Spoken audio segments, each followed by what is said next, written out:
A wealthy merchant named Yusuf lived in a bustling city known for its trade and prosperity. Yusuf was known for his sharp business acumen, but also for his generosity. He regularly gave to charity, especially during Ramadan. However, Yusuf harbored a secret.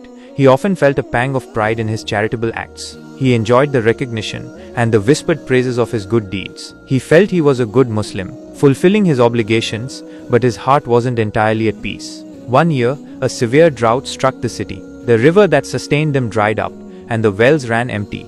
Food became scarce, and people began to suffer. Yusuf, seeing the plight of his fellow citizens, opened his granaries and distributed his stored grain freely. He organized soup kitchens and provided clean water to those in need. He worked tirelessly, day and night, coordinating relief efforts. The people lauded him as a savior, singing his praises in the streets. Yusuf, despite his exhaustion, felt a surge of satisfaction. This was his moment, he thought, his chance to truly earn Allah's favor.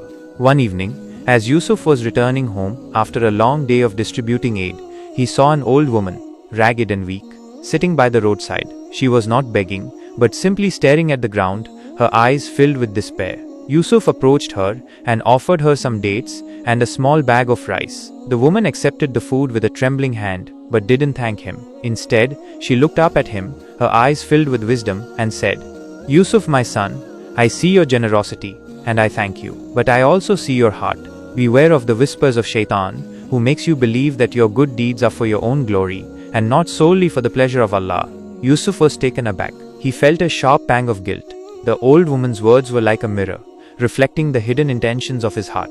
He realized that his charity, while outwardly good, was tainted by his desire for recognition and praise. He had let pride creep into his heart, corrupting the purity of his actions. The woman continued, "True charity, Yusuf, is not about the grand gestures that everyone sees. It is about the small, quiet acts done with sincerity and humility, seeking only the face of our Creator.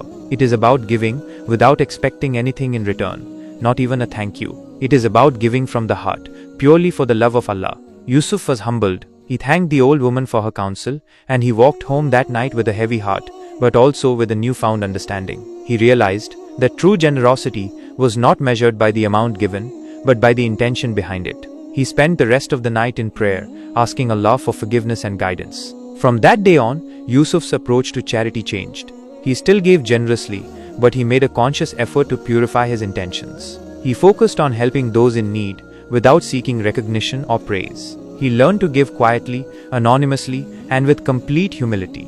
He understood that the true reward for charity was not the fleeting praise of men, but the eternal pleasure of Allah.